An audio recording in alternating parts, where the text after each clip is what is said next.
واجلہ نصیب فرمائے۔ اپنی عبادات کی قبولیت کے لیے مل کر درود پڑھیں محمد و آل محمد کی ذات پر۔ اللہم صلی علی محمد و آل محمد۔ روز جمعہ روز عبادت ہے، روز جمعہ روز تقوی ہے، اور تقوی بہترین راستہ ہے اللہ کی جانب سے مومن کی ہدایت کے لیے۔ تقوی اللہ کی جانب سے وہ حفاظتی تدبیر ہے جو اللہ نے انسان کی زندگی کی مشکلات اور آخرت کی مشکلات کے لیے انسان کو عطا کی ہے۔ اس دنیا کی تمام مشکلات کے لیے حل تقوی ہے، اور آخرت میں عذاب سے بچنے کے لیے بھی راہ حل تقوی ہے۔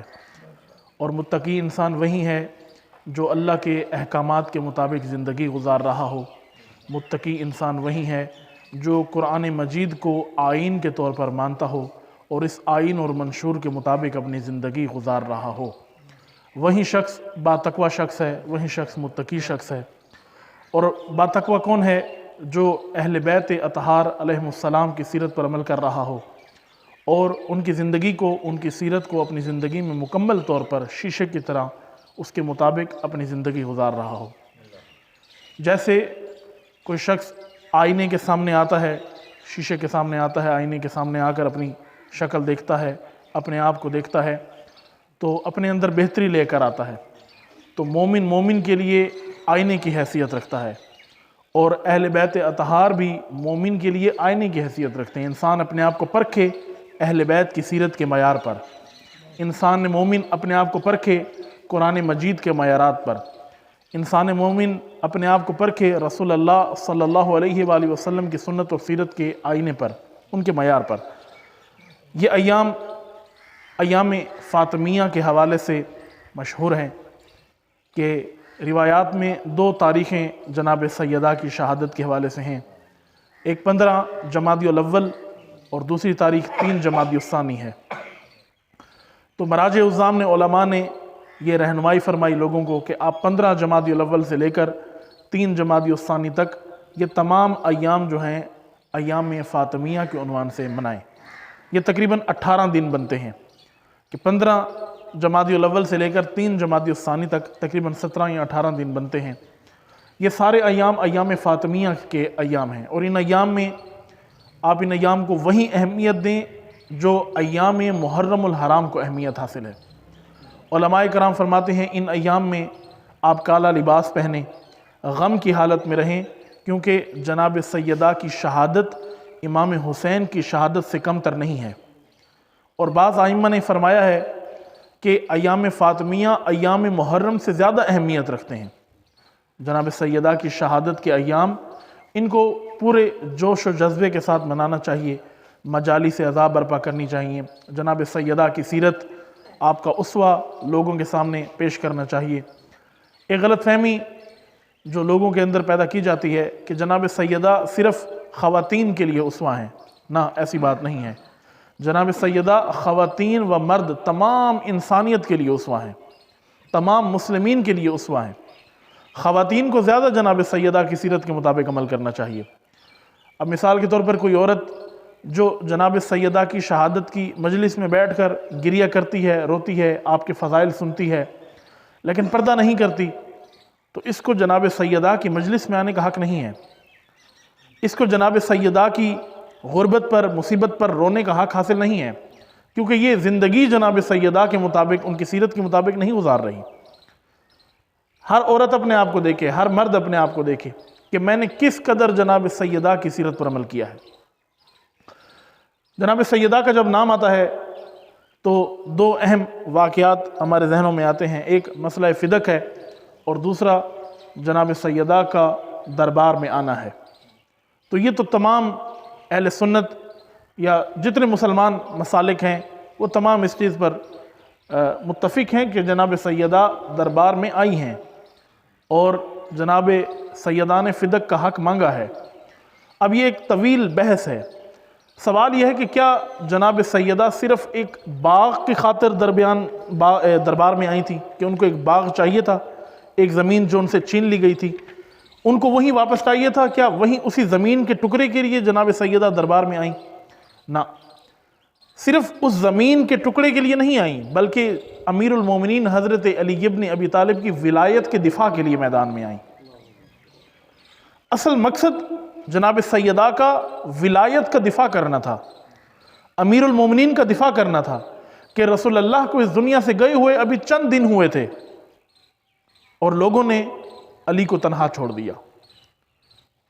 مولا علی ایک بار گھر تشریف لائے، چہرے پر پریشانی تھی۔ جناب سیدہ نے پوچھا، اے علی، میں نے سنا ہے کہ لوگ آپ کو سلام نہیں کرتے۔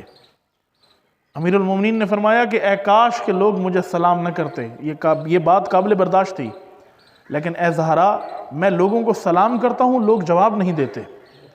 کون علی جو نفس نبی ہے، کون علی جو جان نبی ہے، کون علی جو علم نبی کا وارث ہے، جو منبر رسول کا وارث ہے، وہ علی، لوگ اس کو سلام نہیں کرتے۔ رسول اللہ نے اپنے آخری خطبے میں، حجت الوداع کے خطبے میں فرما دیا تھا، من کنت مولاہ فہذا علی مولا، کہ جس کا میں مولا اس کا علی مولا۔ شیعہ یہ عقیدہ رکھتے ہیں کہ بعد از رسول امیر المومنین حضرت علی ابن ابی طالب جانشین ہیں رسول اللہ کے، خلیفہ ہیں رسول اللہ کے، وسیع ہیں رسول اللہ کے، اور لوگوں کے لیے امام ہیں۔ امام اور رسول میں کیا فرق ہے؟ رسول اور نبی وہ ہے جو اللہ کی جانب سے پیغام رسالت لے کر آتا ہے، وحی لے کر آتا ہے اور لوگوں تک پہنچاتا ہے۔ امام پر وحی نازل نہیں ہوتی، امام اسی دین کا، اسی شریعت کا محافظ ہوتا ہے، اس نے حفاظت کرنی ہے اسی دین کی۔ تو جناب سیدہ کے دربار میں آنا، وہ مقصد صرف اس زمین کا ٹکڑا نہیں تھا، صرف وہ باغ مقصد نہیں تھا، بلکہ مقصد اور ہدف امیر المومنین کی ولایت کا دفاع کرنا تھا، جس سے لوگ منحرف ہو چکے تھے، لوگ کسی اور طرف چلے گئے۔ جناب سیدہ نے میدان میں آ کر تمام مسلمین کو یہ پیغام دیا کہ جب ولایت پر حملہ ہو تو صرف عورت پر فریضہ نہیں ہے، مردوں کا بھی فریضہ ہے کہ وہ میدان میں آئیں اور ولایت کا دفاع کریں۔ یہ ایام، جناب سیدہ کے ایام، بہت اہمیت کے حامل ہیں اور تاریخی حقائق کو بیان کرنے میں حرج نہیں ہے۔ آپ ان مجالس کے اندر اہل سنت کے مقدسات کی توہین نہ کریں، اور منع کیا، ہمارے مراجع نے بالکل منع کیا ہے کہ اہل سنت کے مقدسات کی آپ نے توہین نہیں کرنی، ان کو برا بھلا نہیں کہنا، لیکن حقائق بیان کرنے ہیں، جو حقیقت ہے، جو کتابوں میں باتیں لکھی ہوئی ہیں، وہ سب بیان کرنی ہیں آپ نے، اس میں کوئی مذائقہ نہیں ہے۔ جناب سیدہ کی زندگی کے تمام حالات لوگوں کے سامنے ہونے چاہیے۔ اور ایک اہم نقطہ اس چیز میں ہمیں اس طرف بھی غور کرنا چاہیے کہ صرف جناب سیدہ کی زندگی کا یہی ایک واقعہ جو فدق کا معاملہ تھا، یہی ہمیں یاد ہے۔ مثلا ہم مومنین اپنے بچوں سے، اپنے گھروں میں اپنے بچوں سے پوچھیں، خود اپنے آپ سے پوچھیں کہ ہمیں بی بی فاطمہ الزہرا کے متعلق کیا معلومات ہیں، کیا پتہ ہے ہمیں؟ تو فدق والا مسئلہ پتہ ہے اور کسی کو کچھ بھی نہیں پتہ، اور فدق والا وہ جو مسئلہ پتہ ہے وہ بھی ادھورا پتہ ہے، مکمل اس کہانی سے بھی آگاہ نہیں ہے۔ کیا جناب سیدہ کی زندگی اسی واقعے میں بند ہے؟ نہ، پوری زندگی گزاری ہے جناب سیدہ نے۔ کیا سیرت تھی جناب سیدہ کی؟ یہ سیرت لوگوں کے سامنے پیش کرنے کی ضرورت ہے۔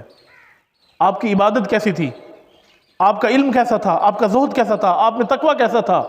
یہ تمام چیزیں اسوہ ہیں، سیرت ہیں، تمام امت کی خواتین کے لیے، تمام مردوں کے لیے۔ ایک اہم واقعہ جو اکثر علماء کرام بیان کرتے ہیں، ایک مرتبہ حضور دروازہ سیدہ پر ایک فقیر کو لے آئے، ایک مسکین کو لے آئے جو آنکھوں سے نابینا تھا، آنکھوں سے نابینا تھا۔ دروازہ سیدہ پر آئے اور رسول اللہ نے کہا کہ یہ نابینا فقیر ہے، فاطمہ اس کو کچھ دے دو، گھر سے کچھ کھانا کھلا دو۔ تو جناب سیدہ نے جیسے ہی اس کو دیکھا تو خود اپنے آپ کو چھپا لیا، پردے میں چھپا لیا اور پیچھے چلی گئی۔ تو حضور نے سوال کیا، فاطمہ یہ تو نابینا ہے، تمہیں دیکھ نہیں پا رہا، تو اس سے کیوں پردہ کر رہی ہو؟ کہا یا رسول اللہ یہ مجھے دیکھ نہیں سکتا لیکن میں تو اسے دیکھ سکتی ہوں، اور دوسری بات یہ دیکھ نہیں سکتا، سونگھ سکتا ہے، میں فاطمہ یہ بھی نہیں چاہتی کہ کوئی نامحرم مرد میری خوشبو بھی سونگے۔ یہ آج کی خواتین کے لیے اسوہ ہے۔ آج تمام خواتین دیکھیں نا اپنے آپ کو، کیا کوئی عورت ہے جو جناب سیدہ کی سیرت پر اس طرح عمل کرے؟ آج خواتین اپنے آپ کو آراستہ کرتی ہیں تاکہ دوسرے مرد اس کو دیکھیں، کشش پیدا ہو ان کے اندر۔ حرام ہے یہ کام، جائز نہیں ہے۔ عورت صرف اپنے آپ کو تزئین و آرائش کر سکتی ہے، صرف اپنے آپ کو زینت کر سکتی ہے اپنے شوہر کے لیے۔ شوہر کے سوا کسی کے لیے اگر اس نے زینت کی ہے دوسروں کو دکھانے کے لیے حرام ہے، جائز نہیں ہے۔ یہ جناب سیدہ کی سیرت کو سمجھنے کی ضرورت ہے، اس پر عمل کرنے کی ضرورت ہے۔ پروردگار عالم ہمیں جناب سیدہ کی سیرت پر عمل کرنے کی توفیق عطا فرمائے۔ یہ بحث جناب سیدہ کی سیرت اور آپ کے فضائل، آپ کے مصائب، بہت ایک لمبی بحث ہے، صرف خطبہ جمعہ کے 15 سے 20 منٹ کے اندر اس کو مکمل بیان نہیں کیا جا سکتا۔ انشاءاللہ اگلے خطبہ جمعہ میں بھی جناب سیدہ کے حوالے سے مفصل گفتگو کی جائے گی۔ پروردگار عالم ہمیں جناب سیدہ کی سیرت پر عمل کرنے کی توفیق عطا فرمائے۔ پچھلے روز جمعہ آپ کی خدمت میں سورہ صف کی آیات پیش کی تھیں، جن میں اللہ تعالیٰ فرماتا ہے، میں اس کا خلاصہ آپ کے سامنے پیش کر دیتا ہوں۔ بسم اللہ الرحمن الرحیم، سبح للہ ما فی السماوات وما فی الارض وہو العزیز الحکیم، کہ آسمان اور آسمان و زمین میں جو کچھ ہے سب مل کر اللہ کی تسبیح کر رہے ہیں۔ کون اللہ؟ جو عزیز بھی ہے، حکیم بھی ہے۔ یا ایھا الذین آمنوا لم تقولون ما لا تفعلون، کہ اے مومنو وہ بات کیوں کرتے ہو جس پر عمل نہیں کرتے ہو۔ یہ اللہ نے فرمایا، قبر مقتا عند اللہ ان تقولوا ما لا تفعلون، اللہ کے نزدیک بہت زیادہ ناپسندیدہ عمل یہ ہے کہ آپ کوئی بات کرو اور اس پر عمل نہ کرو، یہ بہت ناپسندیدہ ہے اللہ کی نگاہ میں۔ پھر فرمایا، ان اللہ یحب الذین یقاتلون فی سبیل اللہ فی سبیلہ، اللہ تعالیٰ محبت کرتا ہے ان لوگوں سے جو اللہ کی راہ میں جہاد کرتے ہیں، صفاً منظم ہو کر، کأنہم بنیان مرصوص، سیسا پلائی ہوئی دیوار کی طرح اللہ کی راہ میں جہاد کرتے ہیں۔ پھر فرمایا، وَإِذْ قَالَ مُوسَىٰ لِقَوْمِهِ يَا قَوْمِ لِمَ تُؤْذُونَنِي وَقَدْ تَعْلَمُونَ أَنِّي رَسُولُ اللَّهِ۔ توجہ فرمائیں، یہ آیت پچھلے جمعہ بیان نہیں ہوئی تھی۔ جب حضرت موسیٰ نے اپنی قوم سے کہا، اللہ فرما رہا ہے، اذ قال موسیٰ لقومہ، جب حضرت موسیٰ نے اپنی قوم سے کہا، کیا کہا؟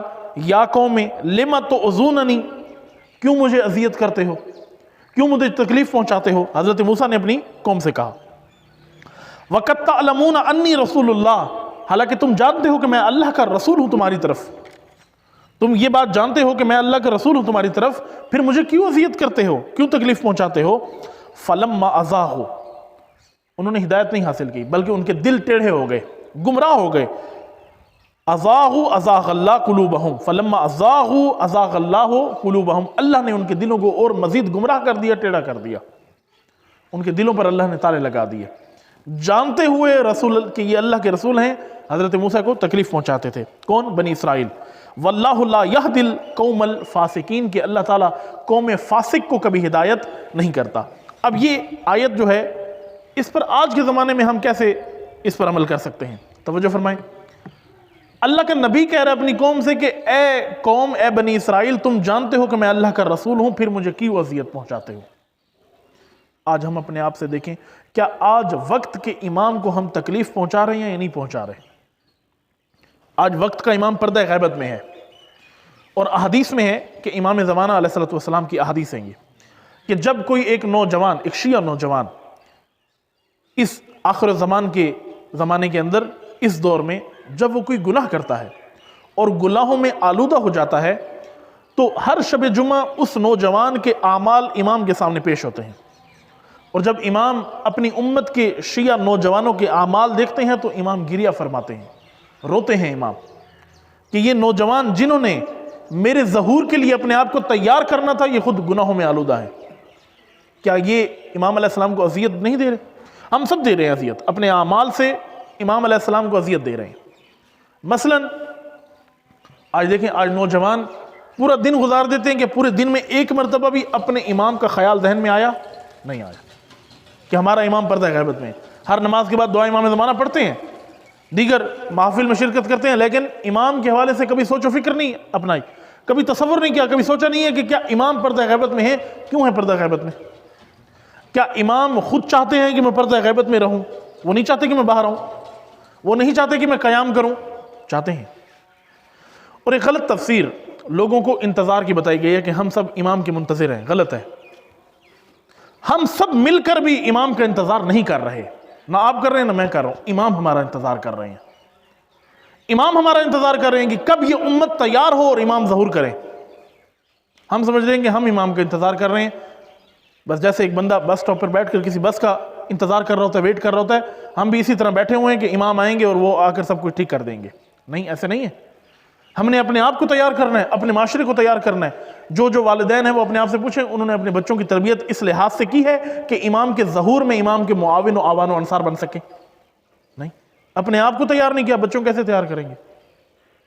اپنے اعمال سے کیا کریں؟ کم از کم روز جمعہ دعائے ندبہ پڑھا کریں۔